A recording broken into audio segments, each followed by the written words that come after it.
Hello everyone. आज के इस वीडियो में हम लोग मैट्रिसेस चैप्टर का एमसीक्यू क्वेश्चंस करेंगे। तो चलिए हम लोग क्वेश्चन स्टार्ट करते हैं। देखो, पहला क्वेश्चन है एमसीक्यू का। फर्स्ट, इसमें है out of the given matrices choose that matrix which is a scalar matrix. इसमें से कौन सा स्केलर मैट्रिक्स है ये पहचानना है। तो स्केलर मैट्रिक्स पहचानने के लिए हम लोग क्या देखेंगे कि स्केलर मैट्रिक्स होता क्या है, किसको बोलते हैं स्केलर मैट्रिक्स। तो आपको पता होना चाहिए कि पहली बात तो वो स्क्वायर मैट्रिक्स होना चाहिए, ठीक है। और स्केलर मैट्रिक्स किसको बोलते हैं कि हर वो सभी स्क्वायर मैट्रिक्स जिसका डायगोनल एलिमेंट सेम हो और डायगोनल एलिमेंट को छोड़कर बाकी एलिमेंट क्या होना चाहिए, जीरो होना चाहिए। तो उसको हम लोग स्केलर मैट्रिक्स बोलते हैं। तो यहाँ पे आप ऑप्शन देखोगे तो आपके पास जो ऑप्शन में दिख रहा है वो कुछ ऐसा है ना। और बी नंबर ऑप्शन है, बी नंबर ऑप्शन कुछ ये है। और सी नंबर जो ऑप्शन है इस तरह का ऑप्शन नंबर सी है। और डी नंबर जो ऑप्शन है वो है एक वर्टिकल मैट्रिक्स। तो देखो इसमें से कौन सा स्केलर मैट्रिक्स ये पहचानना है। तो सबसे पहली बात तो वो स्क्वायर मैट्रिक्स होना चाहिए, ठीक है ना। तो स्क्वायर मैट्रिक्स में सिर्फ एक ही दिख रहा है ए, तो ये हमारा क्या हो गया, स्केलर मैट्रिक्स हो गया। हालांकि पहचान और क्या क्या है, पहली बात तो ये स्क्वायर होना चाहिए, स्क्वायर होना चाहिए, स्केलर मैट्रिक्स ऐसा होना चाहिए, स्क्वायर होना चाहिए। दूसरी चीज़ है ये 2x2 ऑर्डर का है, ठीक है ना। रो कॉलम इक्वल है मतलब कि स्क्वायर मैट्रिक्स है। अच्छा, अब सेकंड थिंग हमें ये देखना है कि डायगोनल एलिमेंट सेम होना चाहिए। तो देखो डायगोनल एलिमेंट 0 0 है, सही ना। तो डायगोनल को छोड़कर बाकी एलिमेंट्स क्या हो, 0 हो। तो ये सब कुछ इसको सेटिस्फाई कर रहा है। अब आप बोलोगे सर डायगोनल तो 0 0। हाँ, स्केलर मैट्रिक्स में डायगोनल 0 0 भी हो सकता है, लेकिन डायगोनल एलिमेंट सेम होना चाहिए। आप देखो, आप इसको भी डायगोनल एलिमेंट्स स्केलर मैट्रिक्स बोल सकते हो। जैसे मान लो 2 0 0 2 हुआ, तो आप देखो डायगोनल एलिमेंट क्या सेम है, बाकी एलिमेंट्स क्या जीरो है। तो ये भी क्या स्केलर मैट्रिक्स है। और इसी स्केलर मैट्रिक्स को यूनिट मैट्रिक्स तब बोलते हैं जब डायगोनल एलिमेंट क्या हो जाए, 1 हो जाए, ठीक है ना। तो इसको हम लोग यूनिट मैट्रिक्स बोलते हैं, ठीक है। तो ये हमारा क्वेश्चन में पहला का आंसर हो जाएगा फर्स्ट नंबर, ठीक है। चलिए अगले में बात करते हैं। अगला क्वेश्चन है which of the given values of x and y make the following pair of matrices equal. जो सेकंड नंबर क्वेश्चन है इसमें से ये बोल रहा है कि एक्स और वाई का वैल्यू क्या होगा, है ना, ताकि ये दोनों मैट्रिक्स इक्वल हो जाए। तो किन दो मैट्रिक्स को इक्वल करना है, इसको 3x + 7 और है 5 और y+1 और 2 - 3x। इस मैट्रिक्स को इक्वल कर देते हैं, ठीक है। और एक्स वाई की वैल्यू निकालेंगे, जो सेटिस्फाई कर जाएगा वो हमारा आंसर हो जाएगा 8 और 4, ठीक है। तो अब देखो ये हमारा मैट्रिसेस है, तो यहाँ से एक्स और वाई की वैल्यू निकालते हैं, देखते हैं कौन सा वैल्यू सेटिस्फाई करेगा। तो दो मैट्रिसेस इक्वल कब होता है, जब उसका ऑर्डर सेम हो। तो देखो ये भी 2x2 का, ये भी 2x2 का, तो ऑर्डर तो सेम है। तो हर एक कॉरेस्पॉन्डिंग एलिमेंट इक्वल होना चाहिए, यानी कि 3x + 7 = 0, यानी कि x की वैल्यू -7/3 आएगा। अच्छा, 5 इसके कर लेते हैं, तो y - 2 = 5 बोल देंगे, तो y की वैल्यू क्या आ जाएगा, 7 आ जाएगा, सही ना। इससे भी निकाल के देख लो, सेम आना चाहिए। y+1 = 8, तो y क्या आ जाएगा, 8 - 1 यानी कि 7 आ जाएगा, ठीक है। अच्छा, इससे निकालते हैं 2 - 3x, तो 2 - 3x = कितना, 4। तो यहाँ से 3x कितना हो जाएगा, 3x = 2 - 4 यानी कि -2 आ जाएगा। तो x की वैल्यू -2/3। तो आप देखो कि x का दो अलग अलग वैल्यू आ गया। यहाँ पे x का वैल्यू आया -7/3, x का वैल्यू -2/3। इसका मतलब ये हुआ कि यहाँ से x और y की वैल्यू निकालना पॉसिबल नहीं है। तो ऑप्शन नंबर कौन सा हो जाएगा, ऑप्शन नंबर बी हो जाएगा, नॉट पॉसिबल टू फाइंड, है ना। इसका ऑप्शन नंबर कौन सा हो जाएगा, B, not possible to find, ठीक है। चलिए अब हम लोग अगले क्वेश्चन में बात करते हैं, क्वेश्चन नंबर 3 पे। The number of all possible matrices of order 3x3 with etch entry 0 and 1। अच्छा, हमें क्या बताया गया है कि नंबर ऑफ मैट्रिक्स बताना है कि कितना मैट्रिक्स बन सकता है, सही ना, किस ऑर्डर का। तो ऑर्डर होना चाहिए 3x3 का। और जो हम लोग एलिमेंट रखेंगे वो एलिमेंट 0 और 1 में से कोई एक होना चाहिए। तो एलिमेंट कौन कौन होना चाहिए, एलिमेंट्स होना चाहिए 0 और 1। तो सोचो आपको अगर 3x3 का मैट्रिक्स बनाना है, ठीक है, तो आप इस तरह से डब्बा डालोगे कि हाँ ये 3x3 का बनेगा, तो कुछ ऐसा बनेगा, ठीक है। 3x3 का कुछ ऐसा बनेगा, ये 3x3 का मैट्रिक्स बनेगा। तो अब आप सोचो कि पहले वाले प्लेस पे आप किसको किसको फिल कर सकते हो, या तो 0 या तो 1, क्योंकि सिर्फ 0 1 एलिमेंट को ही यूज किया जा सकता है। तो इस वाले बॉक्स को कितने तरीके से फिल कर सकते हैं, जैसे कि आप अगर 11th क्लास में परमुटेशन कॉम्बिनेशन पढ़े होंगे तो सेम उसी का कॉन्सेप्ट है ये। तो यहाँ पे पहले वाले बॉक्स को कितने तरीके से फिल कर सकते हैं, तो या तो 0 रख सकते हैं या तो 1 रख सकते हैं। तो इसको 2 तरीके से हम फिल कर सकते हैं, इसको भी 2 तरीके से, इसको भी 2 तरीके से, और हर एक बॉक्स को हम लोग 2 तरीके से फिल कर सकते हैं। तो इसका मतलब टोटल कितना हो जाएगा, तो 2 इंटू 2 इंटू 2 कितने बार आ जाएगा, 9 टाइम्स, 2 टू द पावर 9 हो जाएगा। और 2 टू द पावर 9 कितना होता है, देखो 2 टू द पावर 10 होता है 1024, तो इसका आधा कर दो 512, यानी कि 512 इसका आंसर होगा। तो ऑप्शन नंबर कौन सा हो जाएगा, ऑप्शन नंबर डी हो जाएगा, सही है ना। तो बुक में जो ऑप्शन दिया आंसर में वो सी दिया है, मेरे बुक में ऑप्शन नंबर सी दिया जो कि गलत है। तो आंसर क्या होगा, 512 होगा, जो कि ऑप्शन नंबर डी है। अगर आपके बुक में ऑप्शन नंबर डी है तो वो सही है, लेकिन अगर सी है तो वो गलत है, ठीक है। तो आप देख लेना 512 जिस ऑप्शन में होगा वही हमारा ऑप्शन सही है। चलिए हम लोग अगले क्वेश्चन पे आते हैं कि क्वेश्चन नंबर 4 है। देखो क्वेश्चन नंबर 4 क्या कहता है, क्वेश्चन नंबर 4 कि ए इज इक्वल टू दिया हुआ, A is equal to A of I J, ठीक है। ये कोई मैट्रिक्स है, ठीक है, इज अ स्क्वायर मैट्रिक्स। ये स्क्वायर मैट्रिक्स कब होगा, यहाँ पे दिया हुआ m क्रॉस n। तो आपको पता है स्क्वायर मैट्रिक्स होने के लिए रो और कॉलम क्या होना चाहिए, इक्वल होना चाहिए। तो m is equal to n होना चाहिए। तो आप देख लो ऑप्शन नंबर कौन है, ऑप्शन नंबर सी है ना। तो सी इसका सही ऑप्शन है, ठीक है। चलिए तो यहाँ स्क्वायर मैट्रिक्स तक हम लोग पहुँच गए, क्वेश्चन नंबर 4 तक हो गया। अब आते हैं हम लोग 5 पे।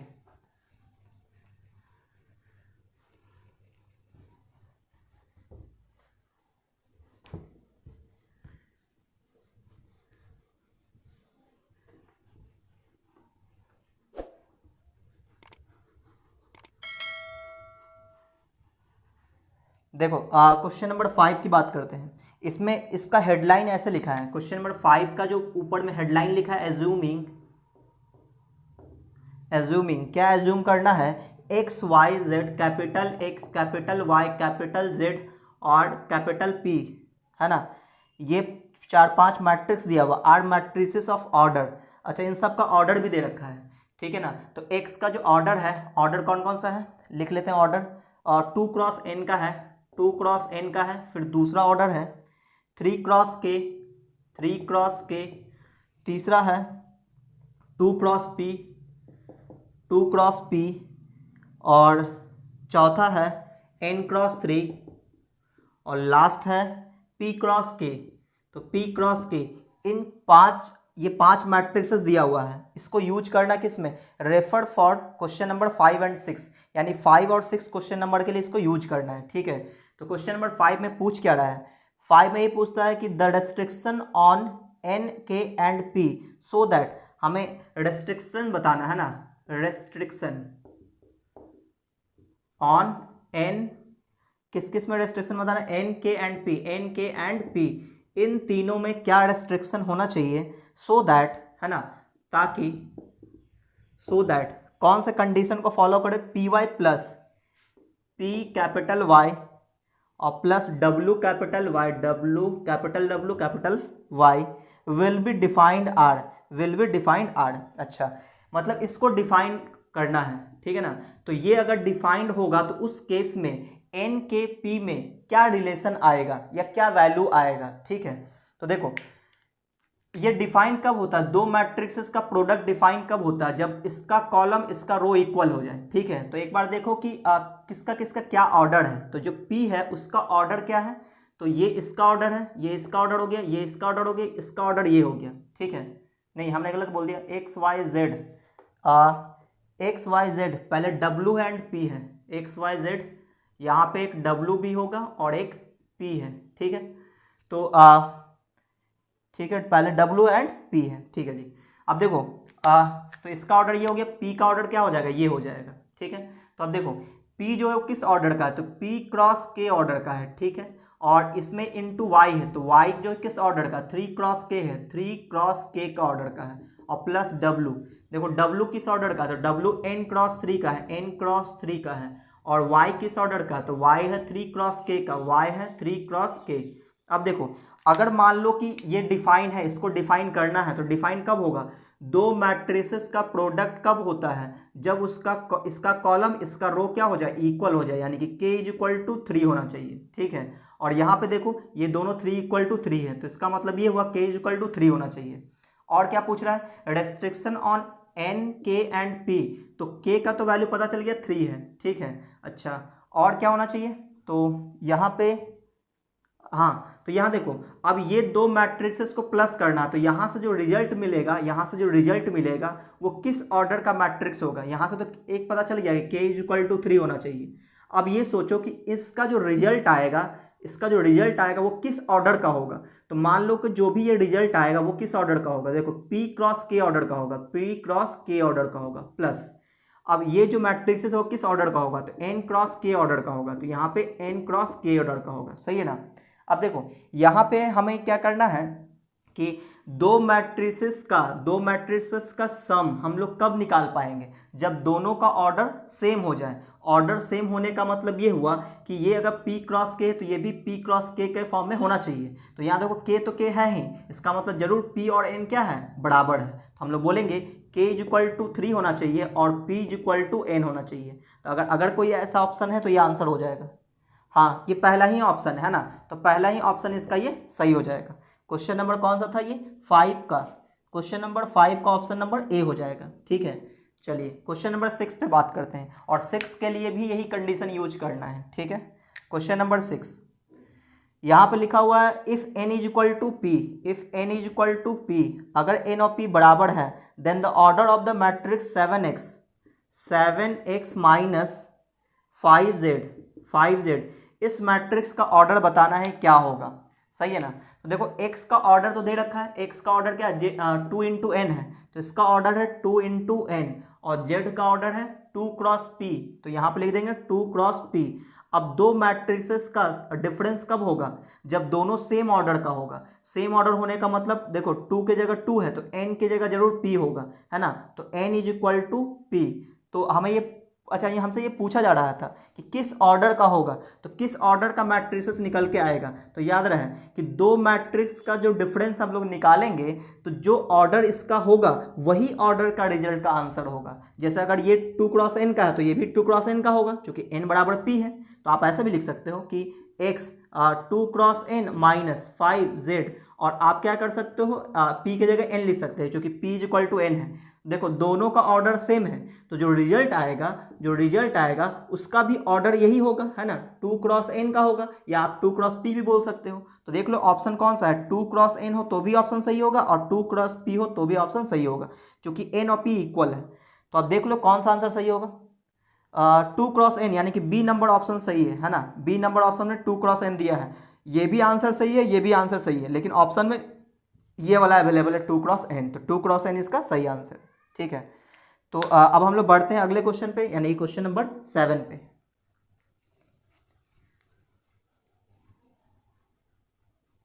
तो ये बिल्कुल बेसिक सा क्वेश्चन था, है ना, ऑर्डर पे बेस्ड था। अगर आपको डेफिनेशन पता होगा कि दो मैट्रिसेस का मल्टीप्लाई, एडिशन, सब्ट्रैक्शन कैसे करते हैं, तो आप ये बना दोगे। चलिए अगले क्वेश्चन में बात कर लेते हैं, क्वेश्चन नंबर 7।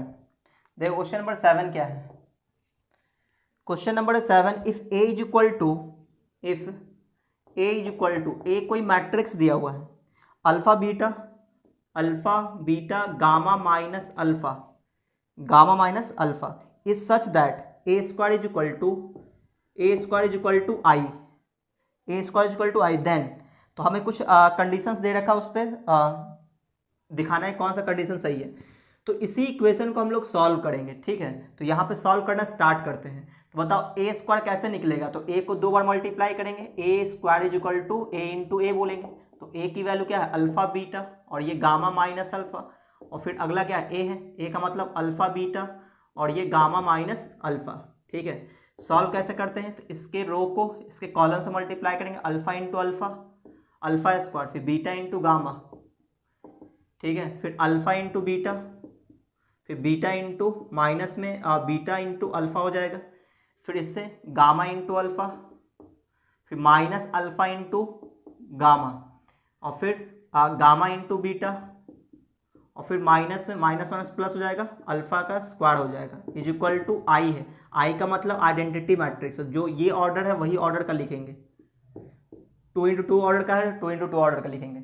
दो मैट्रिसेस इक्वल कब होता है? इक्वल तब होता है जब इसका एलिमेंट है ना इसके एलिमेंट के बराबर हो जाए, यानी कि alpha square plus beta gamma is equal to 1, ठीक है। और देखो ऑप्शन में क्या है, ऑप्शन में बहुत सारा ऑप्शन है और सभी के ऑप्शन में अल्फा स्क्वायर जरूर है, तो अल्फा स्क्वायर वाला ये देगा, अल्फा स्क्वायर वाला ये देगा, दोनों को लिख लेते हैं, है ना। तो गामा बीटा और plus alpha square is equal to 1, तो गामा बीटा दोनों एक ही है ना। तो यहाँ से सॉल्व कर लो किस फॉर्म में आंसर है। अच्छा, इस सब को उठा के इस साइड ले आओ, तो 1 minus alpha square minus beta gamma is equal to 0।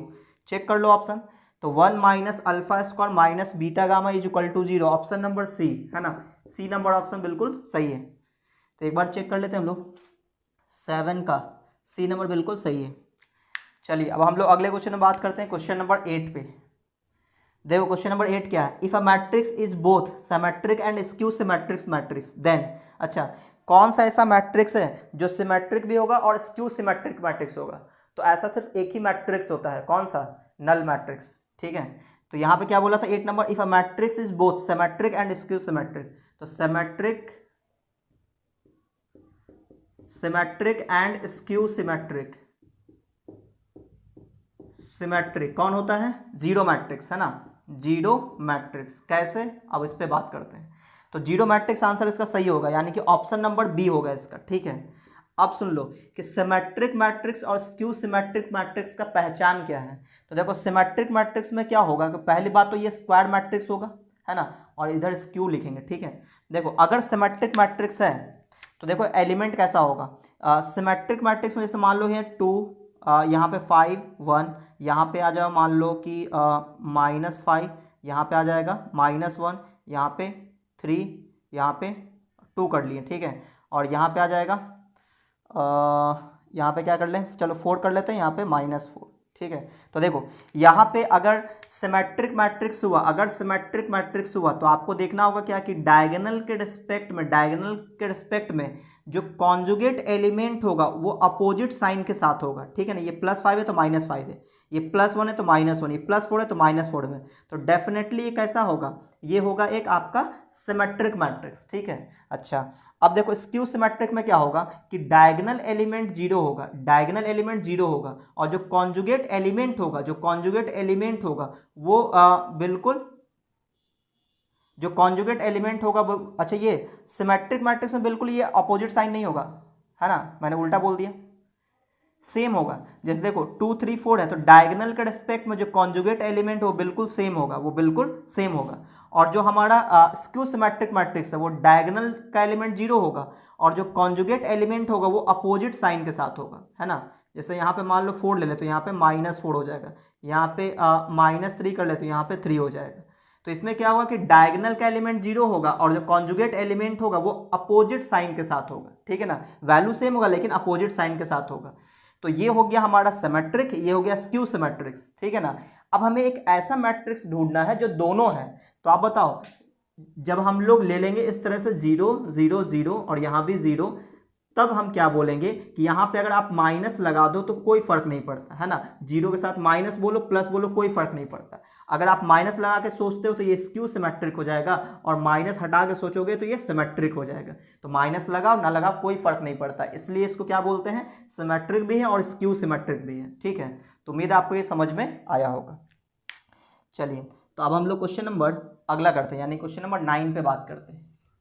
तो क्वेश्चन नंबर 9 है, if S is a scalar matrix. S क्या है, कोई स्केलर मैट्रिक्स, है ना, स्केलर मैट्रिक्स किसको बोलते हैं, जिसका डायगोनल एलिमेंट सेम होगा बाकी के एलिमेंट्स 0 होंगे, ठीक है। और ये स्केलर मैट्रिक्स एक स्क्वायर मैट्रिक्स होता है, सच दैट इस प्रकार से है कि S I I is equal to K. इसका बोलने का मतलब ये हुआ कि एस आई आई का मतलब कि S11 भी के होगा, S22 भी के होगा और S33 भी के होगा, जिस भी ऑर्डर का होगा, ठीक है। अच्छा, and A is a square matrix. A क्या है कि स्क्वायर मैट्रिक्स है, ठीक है, ऑफ द सेम ऑर्डर, दोनों का ऑर्डर सेम है, किसका, एस का भी और ए का भी, दोनों स्क्वायर मैट्रिक्स है और दोनों का ऑर्डर सेम है, और साथ ही साथ एस जो है वो स्केलर मैट्रिक्स है, यानी कि इसका डायगोनल एलिमेंट सेम होगा। और डायगोनल एलिमेंट कितना होगा, यहाँ पे दिया हुआ S I I is equal to K, क्योंकि डायगोनल में कौन सा एलिमेंट होता है, A11 A22 A33, यही डायगोनल एलिमेंट्स है। तो उसके जगह हम लोग क्या रखेंगे, के रखेंगे, बाकी जगह जीरो रहेगा, ठीक है। And A is a square matrix, A कोई स्क्वायर मैट्रिक्स है of the same order, then S is equal to S A, इसकी वैल्यू क्या होगी, ठीक है। तो देखो हम लोग इसको बनाने के लिए एक एग्जाम्पल ले लेते हैं ताकि जल्दी से बन जाए। देखो लेट हमने एस मान लिया, एस क्या है, तो चलो 2x2 ऑर्डर का मैट्रिक्स ले लेते हैं, ठीक है ना, थोड़ा आसान रहेगा क्योंकि दोनों का ऑर्डर सेम है, तो दोनों को 2x2 में रख लेंगे। तो एस को हम क्या लिखेंगे कि के कॉमा 0 फिर 0 कॉमा के, क्योंकि एस क्या है, कोई एस जो है स्केलर मैट्रिक्स है। स्केलर मैट्रिक्स क्या होता है, एक स्क्वायर मैट्रिक्स होता है जिसका डायगोनल एलिमेंट सेम होगा, और डायगोनल एलिमेंट के लिए वो दिया हुआ है कि S I I is equal to K होगा, ठीक है। तो यहाँ पे के और के डाल दिए। अच्छा अब यहाँ पे ए को मान लेते हैं, ए कोई मैट्रिक्स है स्क्वायर मैट्रिक्स, इसको कुछ मान लेते हैं, A B C and D मान लेते हैं, ठीक है ना। ये हमने एक मैट्रिक्स मान लिया। अब जरा सोचो एस कितना आएगा, तो ए को हम एस से मल्टीप्लाई करेंगे, देखो कितना आ जाएगा, ए से मल्टीप्लाई करेंगे, यानी ए की वैल्यू क्या है, A B C and D, और इसको मल्टीप्लाई करेंगे एस से, यानी कि के 0 0 के, तो मल्टीप्लाई करेंगे, देखो कितना आएगा। यहाँ पे इसको मल्टीप्लाई करो, क्या बोलेंगे, पहले इसके रो इसके कॉलम से मल्टीप्लाई होगा, ठीक है ना। इसका जो रो है, इसके कॉलम से मल्टीप्लाई होगा, तो मल्टीप्लाई करके बोलो कितना आएगा, ए के आ जाएगा, ए के और प्लस में 0 लिखने की जरूरत नहीं है। फिर दूसरे पे आते हैं, a इंटू 0 0 हो जाएगा, फिर b के हो जाएगा, ठीक है, फिर c इंटू के, तो यहाँ पे c के हो जाएगा, और फिर d इंटू 0 तो 0 हो जाएगा, फिर अगला है c इंटू 0 0, फिर d इंटू के, यहाँ पे d के आ जाएगा, ठीक है। अब आप देखो सभी एलिमेंट्स में के मल्टीप्लाई है, जो हम लोग मैट्रिक्स में कोई कांस्टेंट कॉमन लेंगे तो क्या होगा, सभी एलिमेंट से कॉमन आ जाएगा। जिस तरह से डिवाइड सभी में करते हैं उसी तरह से हम लोग कॉमन भी सभी से निकालेंगे। तो यहाँ पे क्या बच जाएगा, A B C and D, सभी एलिमेंट से कॉमन निकालना पड़ेगा, मैट्रिक्स में ऐसा होता है। तो इसका नाम क्या है, इसका नाम है ए, तो हमें क्या मिला, के इंटू ए मिला, ठीक है। अच्छा अब आप अगर एस इंटू ए भी निकालोगे तो इतना ही आएगा, ठीक है। तो हम लोग बोल देंगे कि ए एस हो या एस ए हो, दोनों की वैल्यू कितना आ जाएगा, के इंटू ए आ जाएगा, ठीक है। तो ऑप्शन नंबर कौन सा हो जाएगा, ऑप्शन नंबर सी इसका सही ऑप्शन हो जाएगा, ठीक है। चलिए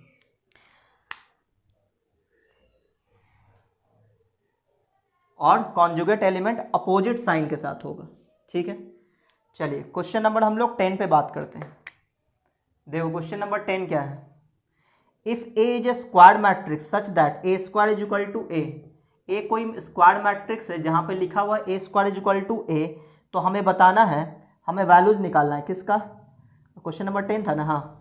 देन आई प्लस ए का होल क्यूब माइनस 7a इसका वैल्यू बताना है क्या होगा। ऑप्शन में बहुत सारा ऑप्शन है, ठीक है। तो चलिए सॉल्व करते हैं। तो ये हमारा गिवन है, ये वैल्यू हमारा गिवन है, यानी ए स्क्वायर की जगह ए रख सकते हैं। तो यहाँ पे ए प्लस बी का होल क्यूब का फॉर्मूला अप्लाई कर देते हैं, ठीक है ना। क्या होता है फॉर्मूला, ए क्यूब प्लस बी क्यूब और प्लस 3a स्क्वायर बी, तो ए स्क्वायर बी हो गया, और फिर प्लस 3a बी स्क्वायर, तो आई और ए स्क्वायर, और माइनस 7 ये पहले से है, ठीक है। अब बताओ आई का क्यूब करेंगे तो भी क्या रहेगा, आई ही रहेगा, ठीक है। ए क्यूब, तो ए क्यूब के जगह हम लोग क्या करते हैं, ए स्क्वायर इंटू ए लिख सकते हैं, ठीक है ना। ऐसा क्यों किए, क्योंकि ए स्क्वायर के जगह हम लोग ए बोल देंगे, तो ए क्यूब को आप ए स्क्वायर इंटू ए लिख सकते हो, ठीक है। 3 आई स्क्वायर को सिर्फ आई बोल दो, और आई का कोई मतलब भी नहीं होता, सीधा सीधा आप ए लिख सकते हो। फिर प्लस यहाँ पे 3 आई इंटू ए स्क्वायर, तो सिर्फ ए स्क्वायर बचेगा, तो यहाँ पे ए स्क्वायर आ गया, और माइनस 7 ये पहले से है। अब देखो जहाँ पे ए स्क्वायर है उसके जगह हम लोग ए रख सकते हैं, तो ए इंटू ए क्या हो जाएगा, ए स्क्वायर, फिर प्लस 3 ए स्क्वायर की जगह हम लोग ए बोल सकते हैं, माइनस 7 है, वापस यहाँ पे ए स्क्वायर आया, तो ए स्क्वायर को हम लोग ए बोल सकते हैं। कैसे लिख रहे हैं, क्योंकि ये गिवन है, माइनस 7 है, तो देखो 3a प्लस 3 है 6 है ना, 6 प्लस ए 7 है, तो आई प्लस 7a माइनस 7a, ये कैंसिल हो गया, क्या बच गया, आई। तो हमारा आंसर क्या आ गया, आई हमारा आंसर है। तो यानी ऑप्शन नंबर कौन सा हो जाएगा, ऑप्शन नंबर हो जाएगा सी, है ना, सी नंबर ऑप्शन सही है, तो ये था क्वेश्चन नंबर 10। अब हम लोग बात करेंगे क्वेश्चन नंबर 11 पे। तो देखो क्वेश्चन नंबर 11 क्या है। Question number 11, if A comma B are symmetric matrix, ठीक है, यानी कि यहाँ पे गिवन हो गया। क्वेश्चन नंबर 11 में गिवन है, क्या गिवन है कि A and B are symmetric matrix, symmetric matrix, ये दोनों क्या है, सिमेट्रिक मैट्रिसेस है, ठीक है। अच्छा, ऑफ सेम ऑर्डर, दोनों का ऑर्डर सेम है। Then A B minus B A is, तो A B minus B A के बारे में बताना है कि ये मैट्रिक्स कैसा होगा। ऑप्शन क्या है, स्क्यू सिमेट्रिक होगा, सिमेट्रिक होगा, जीरो होगा, या आइडेंटिटी मैट्रिक्स होगा, ये बताना है, ठीक है। तो देखो पहले तो समझते हैं कि सिमेट्रिक और स्क्यू सिमेट्रिक क्या होता है। तो अगर सिमेट्रिक मैट्रिक्स हुआ, तो सिमेट्रिक मैट्रिक्स हुआ तो ए का ट्रांसपोज जो है वो ए के बराबर होना चाहिए, ठीक है ना। और अगर स्क्यू सिमेट्रिक हुआ, स्क्यू सिमेट्रिक, तो उसका जब हम ट्रांसपोज लेंगे तो वो माइनस ए आएगा, ठीक है। तो ये होता है डेफिनेशन। तो अब देखो यहाँ पे ए और बी क्या है, सिमेट्रिक मैट्रिक्स है। तो जैसे ही ये लाइन लिखा तो हमें समझ में आ गया क्या, कि ए का जो ट्रांसपोज होगा वो ए के बराबर होगा और बी का जो ट्रांसपोज होगा वो बी के बराबर होगा। क्यों, क्योंकि ए और बी क्या है, सिमेट्रिक मैट्रिक्स है, और सिमेट्रिक का यही कंडीशन होता है। अच्छा, तो हमसे इस वाले मैट्रिक्स के बारे में पूछा जा रहा है। तो अगर किसी मैट्रिक्स को पहचानना हो कि वो सिमेट्रिक है या स्क्यू सिमेट्रिक है, तो क्या करोगे आप, उस पर ट्रांसपोज ले लो, ट्रांसपोज निकाल के देखो। अगर उसका ट्रांसपोज ए के बराबर ही आया तब तो वो सिमेट्रिक हो जाएगा, लेकिन अगर माइनस ए आया तो स्क्यू सिमेट्रिक हो जाएगा, ठीक है। तो देखो यहाँ पे इसके बारे में पहचानना है कि क्या है, सिमेट्रिक है, स्क्यू सिमेट्रिक है, पहचानना है। तो क्या करेंगे, इस पे हम लोग ट्रांसपोज ले लेंगे, इसका ट्रांसपोज। तो बताओ, आप लोगों ने प्रॉपर्टी पढ़ा था कि ए माइनस बी का जो ट्रांसपोज होता है वो A transpose minus B transpose के बराबर होता है, ठीक है। तो यहाँ पे ए की जगह ए बी है, बी की जगह बी ए है, तो ए बी पे ट्रांसपोज और फिर माइनस बी ए पे ट्रांसपोज आ जाएगा, ठीक है। फिर आप लोगों ने ये भी प्रॉपर्टी पढ़ा है कि दो मैट्रिक्स मल्टीप्लाई में इस पे ट्रांसपोज हो तो पहले बी पे ट्रांसपोज देंगे फिर ए पे ट्रांसपोज देंगे, इस तरह से। तो यहाँ बोलो क्या लिखेंगे, तो यहाँ लिखेंगे बी पे ट्रांसपोज और फिर ए पे ट्रांसपोज। यहाँ पे पहले ए पे ट्रांसपोज फिर बी का ट्रांसपोज। तो आप देखो बी का ट्रांसपोज किसके बराबर है, बी के बराबर। तो यहाँ बी और ए का ट्रांसपोज ए के बराबर है, फिर ए का ट्रांसपोज ए के बराबर, बी का ट्रांसपोज बी के बराबर, चूंकि ये क्या है, सिमेट्रिक मैट्रिक्स है। अच्छा, आप देखो जो हम लोग फोटो इसके अंदर था ए बी माइनस बी ए, यहाँ पे भी वैसा ही फोटो आ सकता है। कब, जब यहाँ से माइनस कॉमन ले लेंगे तब। तो यहाँ से माइनस कॉमन लेंगे तो माइनस वाला पहले लिख देंगे, जो प्लस में आ जाएगा होगा, ये प्लस वाला है तो माइनस में आ जाएगा। अब देखो ये फोटो पे जब हम ट्रांसपोज किए तो बिल्कुल यही फोटो मिला है लेकिन माइनस के साथ, देखो है ना। किसी मैट्रिक्स पे हमने ट्रांसपोज लिया तो माइनस में ए आया, तो डेफिनेटली क्या क्या है, स्क्यू सिमेट्रिक मैट्रिक्स है ना। तो क्या बोलेंगे, skew symmetric matrix, skew symmetric होगा कौन, ये जो हमारा मैट्रिक्स है, ये जो मैट्रिक्स है, ठीक है ना। तो ऑप्शन नंबर कौन सा हो जाएगा, इसका ऑप्शन हो जाएगा ए नंबर, 11 का ए नंबर ऑप्शन सही हो जाएगा, ठीक है। एक बार हम लोग भी चेक कर लेते हैं, 11 का ये बिल्कुल सही है। तो उम्मीद है आपको ये समझ में आया होगा सिमेट्रिक एंड स्क्यू सिमेट्रिक का फंडा। तो मैं इसको मिटा दूं। अब हम लोग अगले क्वेश्चन में बात करेंगे, यानी क्वेश्चन नंबर 12 पे। तो सिमेट्रिक और स्क्यू सिमेट्रिक क्या होता है ये आपको ध्यान में रखना है। और ये जो ऑब्जेक्टिव क्वेश्चन है ना, बिहार बोर्ड में जो 50 ऑब्जेक्टिव क्वेश्चंस आते हैं, है ना, तो उसमें आने का पूरा चांसेस है। और मैट्रिक्स डिटर्मिनेंट से ऑब्जेक्टिव क्वेश्चन बहुत सारा बनता है, ठीक है। तो बहुत ही इंपॉर्टेंट हो जाता है ये MCQ क्वेश्चंस। चलो आगे बढ़ते हैं क्वेश्चन नंबर 12 पे। Suppose A is a symmetric matrix, है ना, हमें ये मान लेना ए क्या है, सिमेट्रिक मैट्रिक्स है, सिमेट्रिक मैट्रिक्स, ठीक है ना। Suppose A is a symmetric matrix of integer, ठीक है ना, यानी कि जिसमें एलिमेंट्स होंगे वो इंटीजर्स होंगे, ठीक है, with zeros on the integer with zeros on the main diagonal. अच्छा, यानी कि ए जो हमारा मैट्रिक्स होगा उसके मेन डायगोनल में 0 0 0 एलिमेंट होगा। Then the sum of the entries of A must be. तो चलो एक 3x3 का एग्जाम्पल ले लेते हैं। तो इसके मेन डायगोनल में चलो 0 0 एलिमेंट है, ठीक है ना, बाकी हर जगह क्या है, इंटीजर है। तो कोई भी इंटीजर आप ले सकते हो, ठीक है। तो कोई भी ले लो, A B C D E F, ये सभी क्या ले लिया हमने, इस तरह से एलिमेंट्स ले लिया, ठीक है। अच्छा, तो अब इसने क्या बोला कि suppose A is a symmetric matrix. अच्छा, अगर सिमेट्रिक मैट्रिक्स है तो डेफिनेटली मेन डायगोनल के रिस्पेक्ट में जो कॉन्जुगेट एलिमेंट होगा बिल्कुल सेम होगा। तो अगर ये ए है तो यहाँ भी क्या होगा, ए होगा, और ये बी है तो यहाँ भी क्या होगा, बी होगा, और ये सी है तो यहाँ भी क्या होगा, सी होगा। क्यों? क्योंकि ए एक सिमेट्रिक मैट्रिक्स है। और मैंने आपको बताया है सिमेट्रिक मैट्रिक्स में क्या होता है कि डायगोनल, प्रिंसिपल डायगोनल के छोड़ करके जो कॉन्जुगेट एलिमेंट होगा उसका वो एलिमेंट बिल्कुल सेम होगा। ठीक है, तो यहाँ पे मेन डायगोनल को छोड़ करके, ठीक है ना, जो एलिमेंट्स वो हमने सेम ले लिया, सही ना, और वो सभी एलिमेंट क्या है, इंटीजर है, सभी क्या है, इंटीजर है। तो क्वेश्चन ये कह रहा है कि the sum of the entries of A must be, तो यहाँ पे जितना भी एलिमेंट इनका जो सम होगा वो कैसा होगा, तो सम एक बार निकाल के देख लो, ए प्लस ए क्या हो जाएगा, 2a हो जाएगा, 2a फिर प्लस 2b फिर प्लस 2c, इतना ही आ जाएगा। 2 आप कॉमन ले लो तो क्या बचेगा, a प्लस बी प्लस सी, और ये क्या है, कोई इंटीजर है, और किसी भी इंटीजर के साथ 2 मल्टीप्लाई में हो तो वो कैसा बन जाएगा, इवन इंटीजर, इसकी वजह से क्या बन जाएगा, इवन इंटीजर, सही ना। देखो ऑप्शन में दिया है, ऑप्शन में सी नंबर ऑप्शन है कि इवन इंटीजर होगा, तो ऑप्शन नंबर सी हो जाएगा। ठीक है, यानी कि आपको सिमेट्रिक मैट्रिक्स का फंडा पता होना चाहिए। सिमेट्रिक मैट्रिक्स का फंडा ये होता है कि मेन जो डायगोनल होता है उसको छोड़कर जो कॉन्जुगेट एलिमेंट है वो बिल्कुल सेम होता है। तो मेन डायगोनल एलिमेंट जो होता है वो जीरो भी हो सकता है, नॉन जीरो भी हो सकता है। ठीक है, ये ध्यान रखना है। चलिए, तो ये क्वेश्चन नंबर 12 था। अब हम लोग अगले क्वेश्चन में बात करते हैं।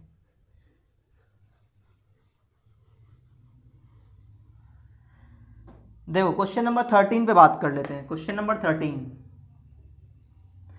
इसमें लिखा if A is equal to, यहाँ पे ए मैट्रिक्स दिया हुआ है और वो मैट्रिक्स है cos alpha sine alpha, cos alpha minus sine alpha और sine alpha cos alpha, sine alpha और कॉस अल्फा। ठीक है, और यहाँ पूछा गया कि ए, अच्छा एक कंडीशन दिया हुआ है, A plus A dash is equal to I लिखा हुआ है।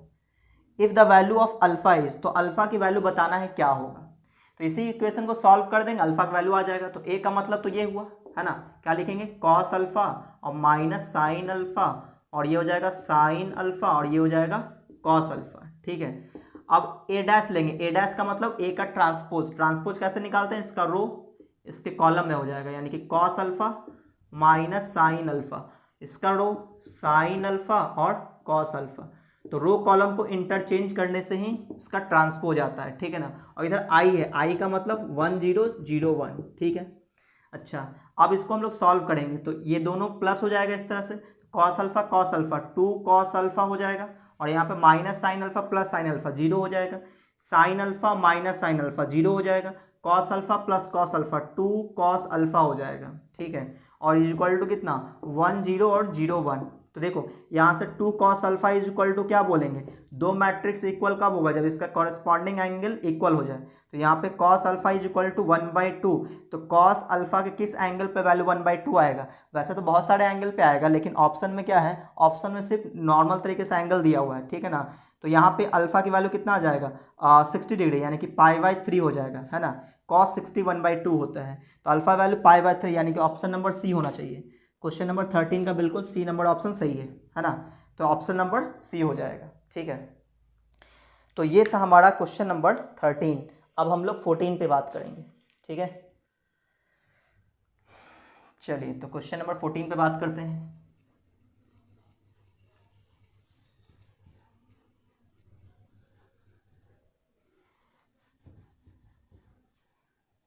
देखो क्वेश्चन नंबर 14 क्या है, क्वेश्चन नंबर 14 इसमें लिखा है if A and B are square matrices. ठीक है ना, ए और बी क्या है, स्क्वायर मैट्रिसेस है। तो यहाँ पे ए बी का होल ट्रांसपोज ये किसके बराबर होगा, ये पूछा जा रहा है। तो ये तो प्रॉपर्टीज आपने पढ़ा हुआ है ना कि ए इंटू बी पे ट्रांसपोज हो तो पहले बी का ट्रांसपोज फिर ए का ट्रांसपोज, तो बी डैश ए डैश के बराबर होगा, तो ऑप्शन नंबर बी हो जाएगा, है ना, ऑप्शन नंबर बी। ये प्रॉपर्टी मैंने बताया हुआ है, अगर आप लोग पूरा वीडियोज मेरा देखे होगे तो आपको जरूर पता होगा। तो क्वेश्चन नंबर 14 का ऑप्शन नंबर क्या हो जाएगा, बी नंबर ऑप्शन सही है। तो 15 पे बात करते हैं। क्वेश्चन नंबर 15, इफ ए दिया हुआ है, सॉरी दो मैट्रिक्स इक्वल किया हुआ है कि x प्लस वाई 3 4 है, 3 यहाँ पे 4 यहाँ पे x माइनस वाई है, is equal to 1 3 4 minus 3 1 3 4 minus 3 ठीक है।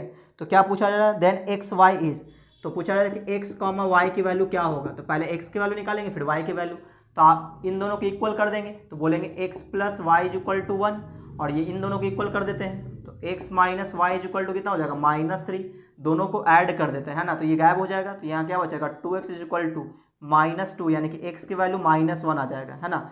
अब इस -1 की वैल्यू आप उठा के इसमें रख दो चाहे इसमें रख दो, मान लो इसमें रख देंगे तो इसमें रख देंगे x की वैल्यू -1, तो y की वैल्यू कितना आ जाएगा 2 आ जाएगा, तो y की वैल्यू 2 आ जाएगा, ठीक है। तो y की वैल्यू 2 और x की वैल्यू -1, तो x की वैल्यू कितना -1, y की वैल्यू 2, तो ऑप्शन नंबर कौन सा हो जाएगा, -1, 2 किस में है, -1, 2, तो ये पहला ही ऑप्शन सही है ना, पहला ऑप्शन सही है, ये क्वेश्चन नंबर 15 का था, बिल्कुल सही है। तो अब अगले पे आते हैं क्वेश्चन, तो अब देखो क्वेश्चन नंबर 16 क्या है कि x³ -1 है, 2 -3 है, प्लस में 2x और 3 है, 4 5 है, इज इक्वल टू ये लाना है, ठीक है ना। इस क्वेश्चन में एक मिसप्रिंट है, वो मिसप्रिंट क्या है कि यहाँ पे ये 3 होगा, ठीक है ना, यहाँ पे क्या होगा 3 होगा।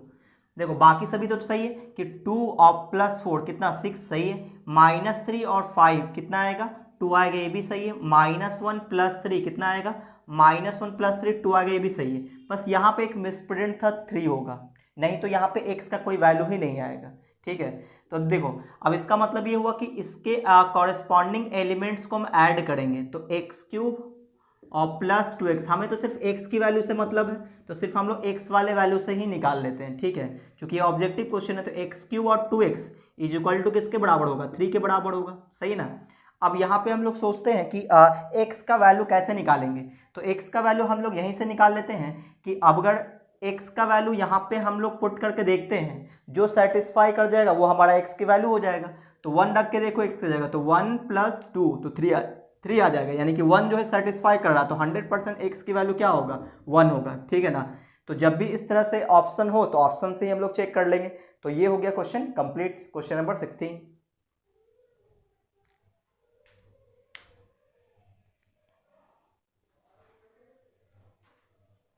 देखो क्वेश्चन नंबर 17 क्या है, 17 में a + b की वैल्यू दिया हुआ है, 17 में a + b की वैल्यू, a + b की वैल्यू दे रखा है 1001 1011 सॉरी, ठीक है, और b a - 2b दे रखा है, a - 2b is equal to कितना दिया हुआ है, इज इक्वल टू -1 1 फिर 0 और -1, तो हमें ए मैट्रिक्स बताना है क्या होगा, ठीक है। तो ए मैट्रिक्स निकालने के लिए हम लोग बी को गायब करेंगे, ठीक है ना, तो इसको आप 1 मान लो, इसको 2 मान लो, ठीक है। तो आपको ऐसा लग रहा होगा कि काश यहाँ पे 2b होता तो दोनों को ऐड कर दे तो b गायब हो जाता, तो इसका मतलब ये होगा कि क्वेश्चन 1 में 2 से मल्टीप्लाई कर देंगे, तो यहाँ 2 से मल्टीप्लाई कर दो, यहाँ भी 2 से मल्टीप्लाई, यहाँ भी 2 से मल्टीप्लाई, ठीक है। अब दोनों को ऐड कर देते हैं, दोनों को ऐड करेंगे तो ये गायब हो जाएगा, क्या बचेगा 2a + a 3a बच जाएगा, इज इक्वल टू यहाँ 2 सबसे मल्टीप्लाई हो जाएगा, तो 2 0 2 2 आ जाएगा, और प्लस में है ना हम लोग ऐड कर रहे हैं, तो -1 1 0 और -1, ठीक है, इसको ऐड कर लो, तो 2 - 1 1 हो जाएगा, 0 + 1 1 हो जाएगा, फिर 2 + 0 2 हो जाएगा, फिर 2 - 1 1 हो जाएगा, तो ये आ गया 3a, तो a की वैल्यू क्या आ जाएगा, तो ये 3 डिवाइड हो जाएगा, तो 1/3 1 1 2 1 3 डिवाइड कर लो, तो ऑप्शन किस फॉर्म में है, हाँ ऑप्शन डिवाइड करके दिया है, तो 1/3 1/3 2/3 और 1/3, तो देख लो ऑप्शन नंबर कौन सा होगा 1/3 1/3 2/3 1/3, यानी ऑप्शन नंबर पहला ही सही हो जाएगा, ठीक है ना। तो क्वेश्चन नंबर 17 है, 17 का ये बिल्कुल सही है। चलिए अब हम लोग 18 पे बात करते हैं, क्वेश्चन नंबर 18। देखो 18 में क्या है, if a is equal to दिया हुआ तो a² की वैल्यू क्या होगा, तो a दिया हुआ है, a दिया हुआ है कितना sin theta cos theta, sin theta cos theta, और फिर -cos theta sin theta, -cos theta और sin थीटा, तो यहाँ पे a² निकालना है क्या होगा, तो a² a × a के बराबर हो जाएगा, तो यहाँ पे मल्टीप्लाई करेंगे, ठीक है, तो यह जाएगा sin थीटा है और फिर cos थीटा -cos थीटा और ये sin थीटा, और यहाँ पे इंटू कर देंगे a से, यानी कि sin थीटा फिर cos थीटा और यहाँ -cos थीटा और ये sin थीटा, बस इसको मल्टीप्लाई कर लो आपका आंसर आ जाएगा। तो यहाँ पे देखो मल्टीप्लाई कैसे करेंगे, तो इसके रो को इसके कॉलम में, तो sine theta into sine theta sine square theta हो जाएगा, और फिर cos theta into cos theta तो माइनस कॉस स्क्वायर थीटा हो जाएगा। अच्छा, इसको फिर इससे मल्टीप्लाई करेंगे तो sine theta into cos theta तो sine theta into cos theta आ जाएगा, फिर कॉस इंटू साइन हो जाएगा, फिर यहाँ पे cos theta into sine theta आ जाएगा, फिर minus cos theta into sine theta तो minus sine theta into cos theta बोल देंगे, और ये प्लस में sine theta into cos theta हो जाएगा। ठीक है, अब इस पे आते हैं। ये सेकंड रो को हम लोग सेकंड कॉलम से, तो माइनस कॉस स्क्वायर थीटा हो जाएगा, और ये प्लस साइन स्क्वायर थीटा हो जाएगा। ठीक है, ऐसा आ गया। ऑप्शन क्या दिया हुआ है, ऑप्शन 2 थीटा के फॉर्म में दिया हुआ है। तो अब देखो यहाँ पे हम लोग क्या बोलेंगे, यहाँ पे कुछ मिस्टेक हुआ है, मिस्टेक हुआ है, देखते हैं अभी। Minus sine theta into cos theta, और ये पे cos theta into sine theta, यहाँ पे भी माइनस होगा। ठीक है, चलिए अब आप बताओ, sign square theta minus cos square theta कोई फार्मूला नहीं होता है, लेकिन cos square theta minus sign square theta formula होता है कॉस 2 थीटा का। तो यहाँ पे तो उल्टा है, तो माइनस कॉमन लेंगे तो क्या बन जाएगा, ये कॉस 2 थीटा बन जाएगा। यहाँ देखो sign theta into cos theta, ये भी sign theta into cos theta, तो क्या बन जाएगा 2 sign theta into cos theta बन जाएगा, और ये किसका फार्मूला, साइन 2 थीटा का, तो ये बन जाएगा साइन 2 थीटा। ठीक है, यहाँ देखो ये दोनों माइनस कॉमन लेंगे तो sine theta into cos theta, sign theta into cos theta, तो माइनस माइनस साइन 2 थीटा हो जाएगा। ठीक है, और यहाँ पे क्या बन जाएगा, ये sign square theta minus cos square theta, minus common लेंगे तो ये कॉस 2 थीटा बन जाएगा। सही ना, तो अब हम लोग चेक कर लेते हैं कौन सा ऑप्शन सही है। तो 3 जगह माइनस है यहाँ पे, और यहाँ पे ऑप्शन नंबर क्या हो जाएगा, ऑप्शन नंबर डी ऑप्शन ये सही है ना। तो आप लोग चेक कर लेना, इसमें ऑप्शन नंबर ए दिया जो कि गलत हो जाएगा, है ना। चलिए क्वेश्चन नंबर हम लोग 19 पे बात कर लेते हैं। क्वेश्चन नंबर 19,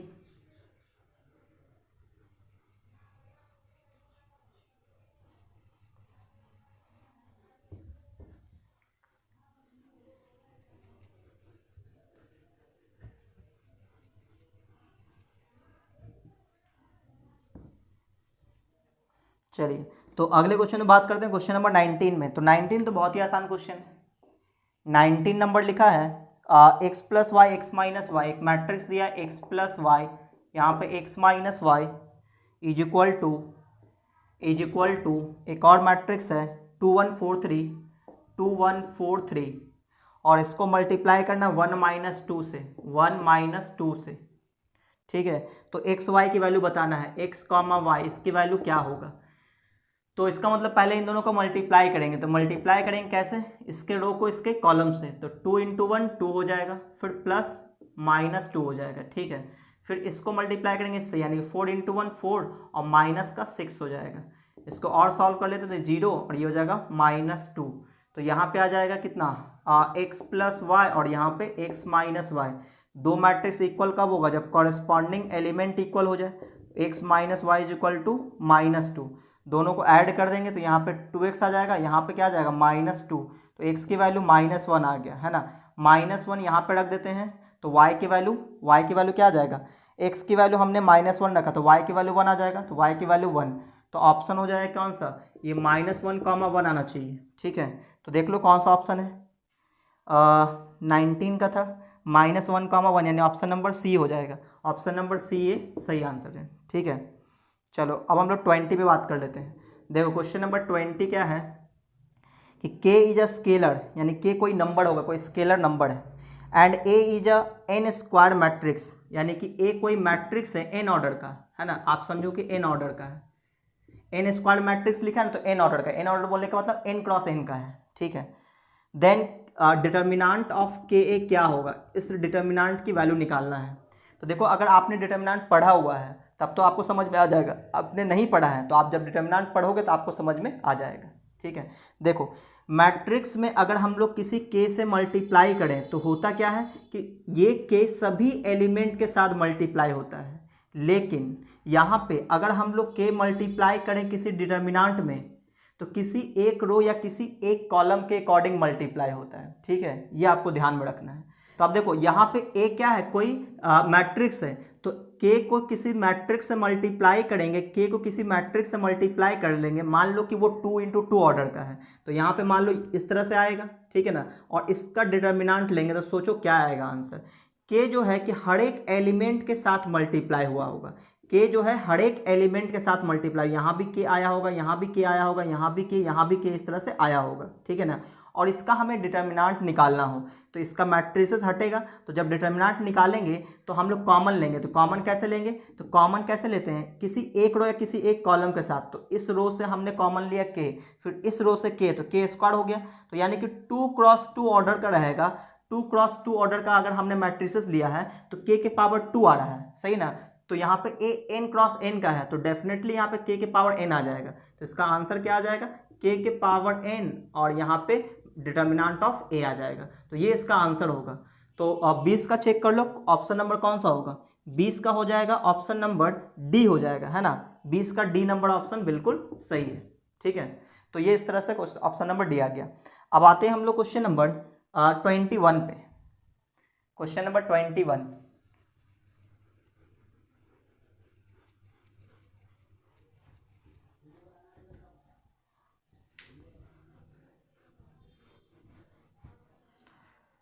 चलो तो अब हम लोग क्वेश्चन नंबर 21 पे आते हैं। देखो 21 में क्या है, क्वेश्चन नंबर 21 में ए इज इक्वल टू दिया हुआ है, ए इज इक्वल टू 1 2 0 और 1 1 2 और 0 1, then A to the power n क्या होगा। क्वेश्चन नंबर 21 है ना।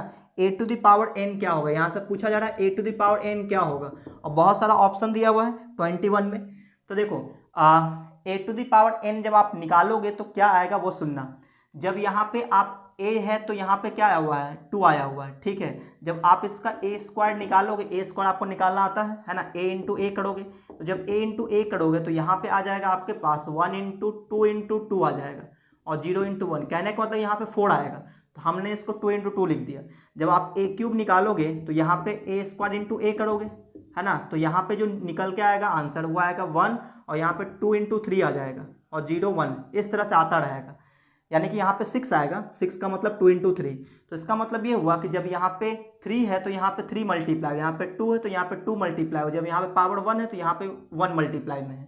तो कहने का मतलब जब n होगा तो क्या आएगा, तो a to the power n होगा, तो ये आएगा 1, यहाँ पे आएगा 2n, यहाँ पे 0 1, तो ये आएगा आपका आंसर। आप करके देख लेना।